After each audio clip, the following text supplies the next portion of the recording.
नमस्कार, स्वागत है आपका के भारत न्यूज पर। मैं हूं आपके साथ पुलकित शुक्ला। तेजस्वी ने नीतीश कुमार को चुनौती दी है। तेजस्वी यादव ने कहा है, एक ऐसा थाना बताएं जहां पर घूस नहीं ली जाती है। आपको बताएं कि पहले चरण का चुनाव होने में, वोट पड़ने में अब 3 दिन से भी कम का समय बचा हुआ है। ऐसे में लगातार विपक्ष और पक्ष एक दूसरे पर आरोप और प्रत्यारोप लगा रहे हैं। इसी क्रम में नीतीश कुमार आज खगड़िया में रैली भी कर रहे हैं, जहां से उन्होंने विपक्ष को आड़े हाथों लिया। नीतीश कुमार ने कहा कि हमारी सारी योजनाएं हैं जो बिहार की बेहतरी के लिए चल रही हैं। ऐसे में अगर सत्ता परिवर्तन हुआ तो बिहार फिर से बहुत पीछे पहुंच जाएगा। बीते दिनों कोरोना पॉजिटिव हुए सुशील मोदी भी खुद को रोक नहीं सके। उन्होंने भी कई सारे ट्वीट करके विपक्षियों से सवाल खड़े किए हैं। सुशील मोदी ने कहा है, कोरोना काल में जब प्रवासी मजदूरों को वापस लाना था तब आरजेडी और कांग्रेस कहाँ थे। 22 लाख प्रवासी मजदूर फंसे हुए थे अन्य राज्यों में, तब कांग्रेस और आरजेडी कहाँ पर थे। आरजेडी ने 3000 बसें और कांग्रेस ने 1000 ट्रेनें देने के लिए कही थी। वो ट्रेनें और बसें कहाँ गईं।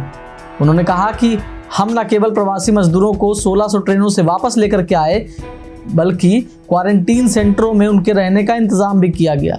14 दिन तक सभी मजदूरों को क्वारंटीन किया गया, जिसकी वजह से आज बिहार में कोरोना सबसे कम स्तर पर है।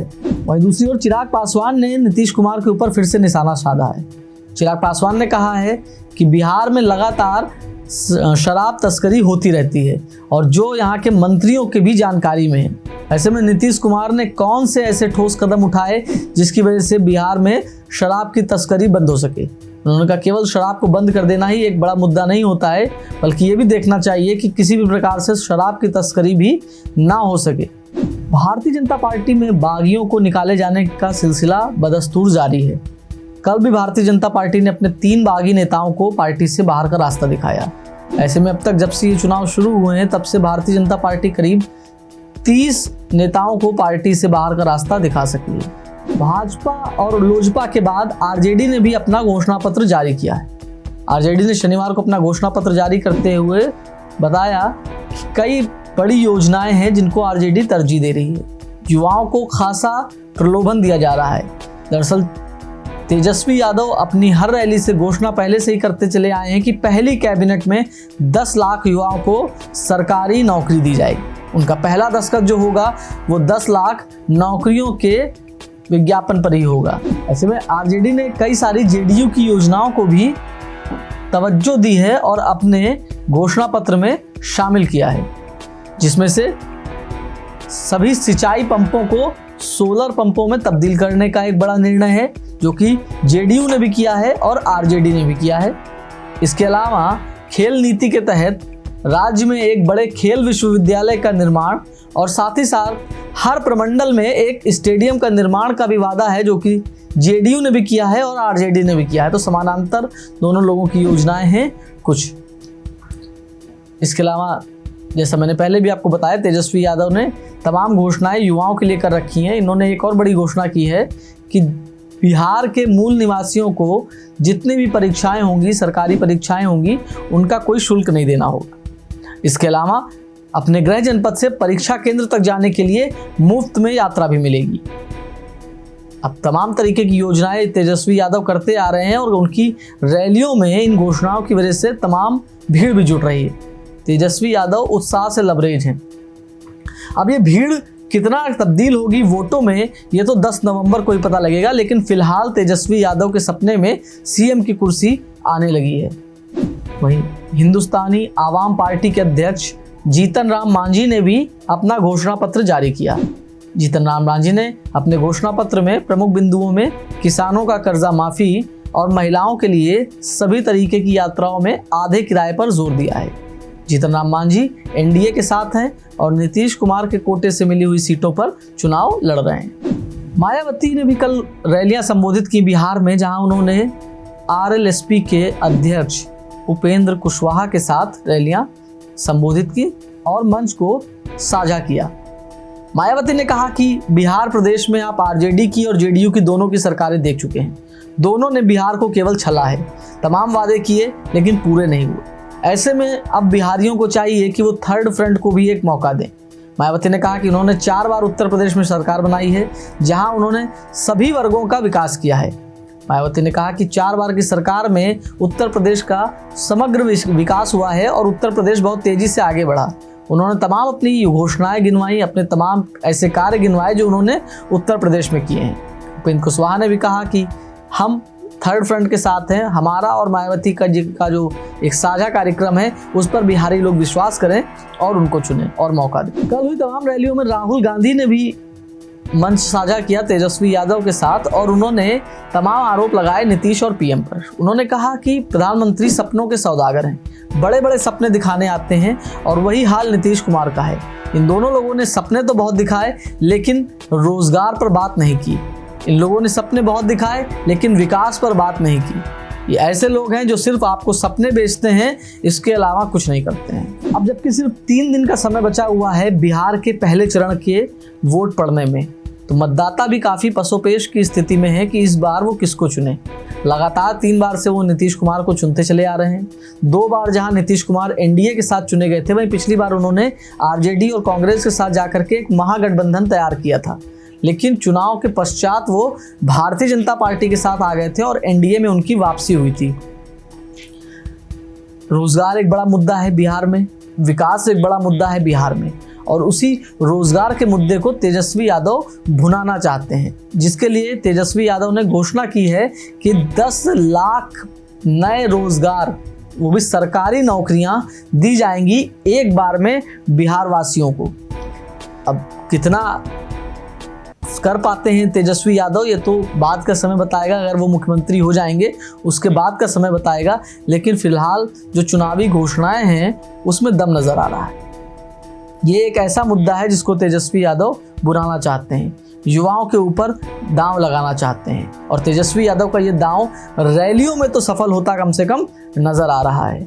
तेजस्वी यादव अपने मंच से तमाम घोषणाएं करते हैं। वो कहते हैं दिल पे हाथ रख के बताइए, जब भी ब्लॉक में जाते हैं या कहीं और तहसील में जाते हैं, सरकारी काम कराने जाते हैं, तो आपको घूस देनी पड़ती है कि नहीं देनी पड़ती है? तो आवाज़ आती है हाँ देनी पड़ती है। तो भ्रष्टाचार का मुद्दा एक बड़ा मुद्दा है, युवाओं को सरकारी नौकरी का मुद्दा एक बड़ा मुद्दा है, क्योंकि हाल ही में हमने देखा है कि एनडीए की सरकारें लगातार सरकारी नौकरियों में कटौती करती चली जा रही हैं। ऐसे में युवाओं को सरकारी नौकरी चाहिए, और ये एक 10 लाख नए रोजगार जो देने का उन्होंने वादा किया है। पहली कैबिनेट की मीटिंग में तेजस्वी यादव ने कहा है कि मेरा पहला दस्तखत होगा तो 10 लाख सरकारी नौकरियों पर होगा। तो युवा जोश में नजर आ रहे हैं, और हो सकता है कि ये युवा जोश में तेजस्वी यादव की नैया भी पार लगा दें और मुख्यमंत्री की कुर्सी तक तेजस्वी यादव को पहुंचा दें। उसके बाद तेजस्वी यादव क्या करते हैं वो देखने वाली बात होगी। बिहार से लौटकर अब आते हैं हम उत्तर प्रदेश की तरफ। उत्तर प्रदेश में भी 7 विधानसभा सीटों पर उपचुनाव हो रहे हैं। उन उपचुनावों में कांग्रेस ने अपनी पूरी ताकत झोंक दी है। कांग्रेस के प्रदेश अध्यक्ष अजय कुमार लल्लू ने कल नौगांव सादात में डॉक्टर कमलेश पासवान के लिए रैलियां की। उन्होंने तमाम जगह जनसभाएं की, तमाम जगह वोट मांगे डॉक्टर कमलेश पासवान के लिए। अजय कुमार लल्लू के अलावा कांग्रेस के वरिष्ठ नेता प्रमोद तिवारी भी लगातार सक्रिय नजर आ रहे हैं, और पूरी कांग्रेस की कोर टीम इस वक्त हर विधानसभा सीट पर वोट मांगती हुई नजर आ रही है। दरअसल कांग्रेस को पूरी उम्मीद है अगर वो 1 या 2 सीट इन 7 सीटों में से जीत लेगी तो 2022 के लिए उसका दावा काफ़ी मजबूत हो जाएगा। कांग्रेस को विश्वास है कि वो अपना ब्राह्मण, मुस्लिम और दलित वोट बैंक को एकजुट करने में अगर कामयाब हो जाती है तो 2022 में एक अच्छा दावा हो सकता है कांग्रेस का, और ठीक ठाक सीटें जीत करके कांग्रेस किंगमेकर बन सकती है उत्तर प्रदेश के चुनाव। वहीं अखिलेश यादव ने भी भारतीय जनता पार्टी को आड़े हाथों लिया है। उन्होंने कहा है कि भारतीय जनता पार्टी इस उत्तर प्रदेश के लिए विनाशकारी है। भारतीय जनता पार्टी सुख और शांति नहीं चाहती है इस उत्तर प्रदेश में। लगातार महिलाओं पर अपराध हो रहे हैं, अत्याचार हो रहे हैं, और मुख्यमंत्री मिशन शक्ति की घोषणा करते हैं, लेकिन ये मिशन शक्ति कितना कामयाबी दिलाएगा महिलाओं को, इस पर अखिलेश यादव को संशय है। अखिलेश यादव ने कहा कि वो पिंक बूथ का निर्माण करते हैं जो पिंक बूथ बंद होते हैं, उन पर ताले लगे रहते हैं और महिलाओं की कहीं सुनवाई नहीं होती है। लगातार इस उत्तर प्रदेश में कानून व्यवस्था बिगड़ती चली जा रही है। वहीं भारतीय जनता पार्टी ने भी उपचुनाव में अपनी पूरी ताकत झोंक रखी है। मुख्यमंत्री योगी आदित्यनाथ के अलावा भारतीय जनता पार्टी के प्रदेश अध्यक्ष स्वतंत्र देव सिंह लगातार सक्रिय नजर आ रहे हैं। इसी क्रम में उन्होंने कल देवरिया में कई जनसभाएं की, जहां उन्होंने अपने प्रत्याशी सत्यमणि प्रकाश त्रिपाठी के लिए वोट मांगे।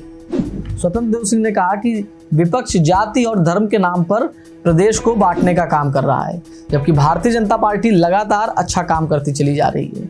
उन्होंने अपने पार्टी के तमाम काम गिनाए और विपक्ष को आड़े हाथों लिया और उन्होंने कार्यकर्ताओं को जीत के टिप्स दिए और बताया कि भारतीय जनता पार्टी की सरकार इस प्रदेश के लिए बहुत ज़रूरी है। ऐसे में उपचुनाव में भारतीय जनता पार्टी को वोट करके भारतीय जनता पार्टी को मजबूत करने का काम करें। इसी क्रम में बहुजन समाज पार्टी के वरिष्ठ नेता सतीश चंद्र मिश्रा ने भी देवरिया में एक चुनावी जनसभा को संबोधित किया।